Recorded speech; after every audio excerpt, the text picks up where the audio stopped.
आप देख रहे हैं इंडिया न्यूज, आपके साथ मैं हूं निदा अहमद। आज पश्चिम बंगाल विधानसभा चुनाव में 7वें चरण का मतदान हो रहा है, जहां 34 सीटों पर वोटिंग हो रही है। बंगाल विधानसभा चुनाव के 7वें चरण में कोलकाता, दक्षिण दिनाजपुर, मालदा, मुर्शिदाबाद और पश्चिम बर्धमान की 34 सीटों के लिए वोट डाले जा रहे हैं। बंगाल में 34 सीटों के लिए कुल 268 प्रत्याशी मैदान में हैं, जिनमें 37 महिलाएं शामिल हैं और करीब 82 लाख मतदाता किस्मत का फैसला करेंगे। सुबह 7 बजे से वोटिंग शुरू हो गई है। 11,376 बूथों पर लोग मतदान कर रहे हैं।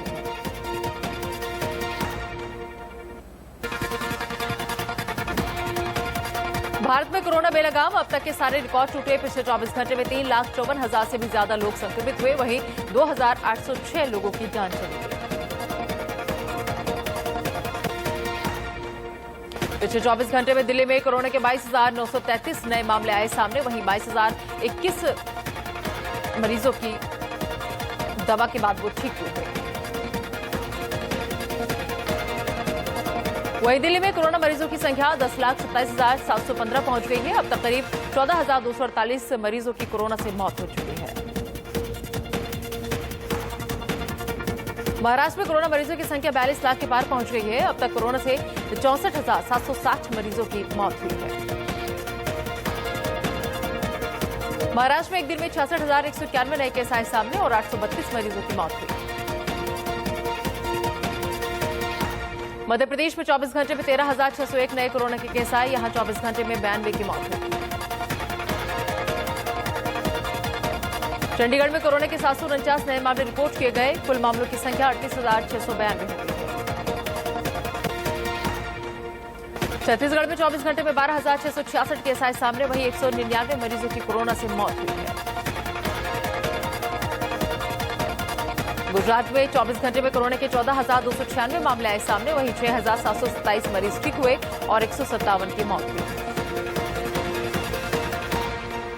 कर्नाटक में पिछले 24 घंटे में कोरोना के 29,438 नए केस आए सामने, तो वहीं 208 लोगों की मौत हुई। हरियाणा में पिछले 24 घंटे में कोरोना के 10,491 नए केस आए सामने, तो वहीं 60 लोगों की मौत हुई। केरल में 24 घंटे में कोरोना के 26,685 मामले आए सामने, वहीं 7,067 मरीज ठीक हुए और 25 की मौत हुई। उड़ीसा में पिछले 24 घंटे में कोरोना के 6,116 नए केस आए सामने, तो वहीं 24 घंटे में 7 की मौत हुई। एमपी के 7 शहरों में लॉकडाउन बढ़ाया गया, जिनमें भोपाल, छिंदवाड़ा, जबलपुर, सागर, गुना, खरगोन और रतलाम शामिल है। सीएम केजरीवाल ने दिल्ली में लॉकडाउन 1 हफ्ते के लिए बढ़ा दिया है। हिमाचल प्रदेश में कोरोना संक्रमण के बढ़ते मामलों को देखते हुए सरकार ने 4 जिलों में नाइट कर्फ्यू लगाने का ऐलान किया है। जम्मू कश्मीर में अगले आदेश तक रात 8 बजे से नाइट कर्फ्यू का ऐलान कर दिया गया है। यह कर्फ्यू सुबह 6 बजे तक रहेगा। गुजरात के वडोदरा में बढ़ते संक्रमण को देखते हुए ज्वेलर्स एसोसिएशन ने 1 मई तक सभी दुकानें बंद रखने का ऐलान किया है। वैक्सीन के लिए अमेरिका भारत को कच्चा माल देने के लिए तैयार हो गया है। भारत और अमेरिका के एनएससी की वार्ता में यह फैसला हुआ। कोरोना की दूसरी लहर से जूझ रहे भारत को मित्र देशों ने मदद की पेशकश की है। ब्रिटेन के पीएम ने इस मुश्किल घड़ी में भारत का साथ दिया है। बोरिस जॉनसन ने कहा कि हम लगातार भारत सरकार के संपर्क में हैं। भारत हमारा मित्र देश है और कोविड-19 के खिलाफ इस जंग में हम उसका साथ देंगे। ब्रिटेन सरकार के विदेश मंत्रालय ने बयान जारी कर 600 मेडिकल इक्विपमेंट भेजने का ऐलान किया है और इनमें ऑक्सीजन कंसंट्रेटर्स और वेंटिलेटर्स शामिल हैं।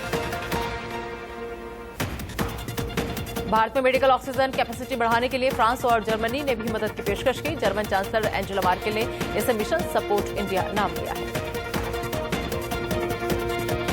दोनों देशों ने बयान जारी कर कहा कि हम भारत के साथ मजबूती के साथ खड़े हैं। हमने इसके लिए तैयारी कर ली है।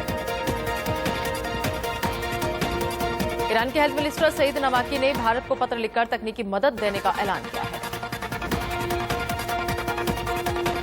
ऑस्ट्रेलिया ने भी कहा कि वो भारत की हर संभव मदद करेंगे। इस मुश्किल घड़ी में भारत के साथ हैं।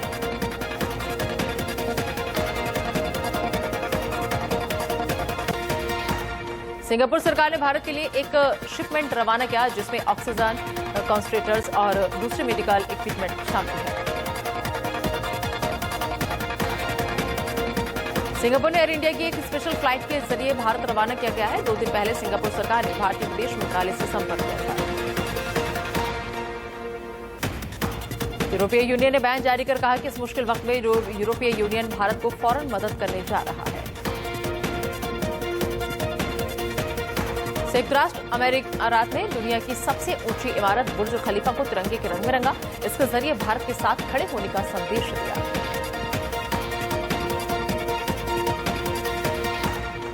पीएम केयर्स फंड से देश के कई राज्यों के स्वास्थ्य केंद्रों में 551 मेडिकल ऑक्सीजन उत्पादन संयंत्रों की स्थापना की जाएगी। सरकार ने फिलहाल सभी प्रकार के उद्योगों को ऑक्सीजन के इस्तेमाल पर रोक लगा दी है। अस्पताल में बढ़ती ऑक्सीजन की मांग को देखकर फैसला लिया गया है। सरकार ने लिक्विड ऑक्सीजन के लिए उत्पादन के लिए अमेरिका से 10,000 ऑक्सीजन कंसंट्रेटर्स का ऑर्डर दिया है। केंद्र सरकार ने बढ़ती ऑक्सीजन की मांग को लेकर नाइट्रोजन कंटेनरों को ऑक्सीजन की ढुलाई करने की इजाजत दे दी है।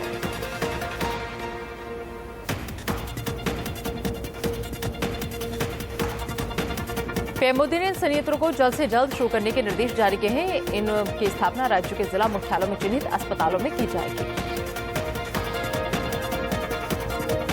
सुप्रीम कोर्ट बार एसोसिएशन ने सुप्रीम कोर्ट की नई इमारत में खाली चैंबर्स को कोरोना मरीजों के लिए खोल देने की गुहार लगाई है।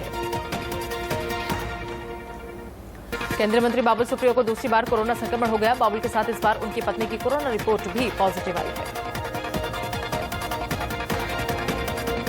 गाजियाबाद पुलिस को बड़ी सफलता हाथ लगी। पुलिस ने ऑक्सीजन की कालाबाजारी करने वाले गिरोह का भंडाफोड़ कर दिया। आरोपियों को गिरफ्तार किया है। उनके पास से 101 सिलेंडर भी बरामद हुए हैं।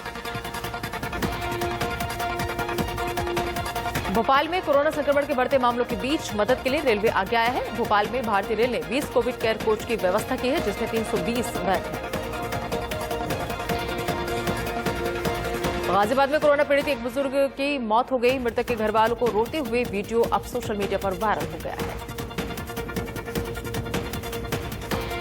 महाराष्ट्र के बीड जिले से एक बेहद चौंकाने वाली खबर सामने आई है। ऑक्सीजन वाल्व बंद होने की वजह से 2 मरीजों की मौत हो गई। कोविड संक्रमण में ऑक्सीजन की उपलब्धता को लेकर जिला प्रशासन मुस्तैद नजर आ रहा है। सोनभद्र के डीएम ने जिले में बंद पड़ी ऑक्सीजन फैक्ट्री को फिर से चालू करने का आदेश दिया है।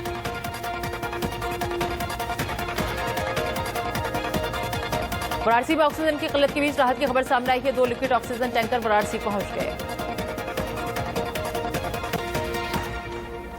रेवाड़ी के विराट हॉस्पिटल में हैरान करने वाली तस्वीर सामने आई। यहां ऑक्सीजन की कमी के चलते 4 मरीजों की मौत हो गई, जिसके बाद परिजनों ने जमकर हंगामा किया। आगरा से दिल को झकझोर देने वाली तस्वीर सामने आई। ऑटो में पति को मुंह से सांस देती रही पत्नी, लेकिन इलाज के अभाव में नहीं बचा पाई जान। उज्जैन में रेमडेसिविर इंजेक्शन की कालाबाजारी करने के आरोप में पुलिस ने 8 लोगों को गिरफ्तार किया है। पुलिस ने इनके पास से 5 इंजेक्शन भी बरामद किए हैं।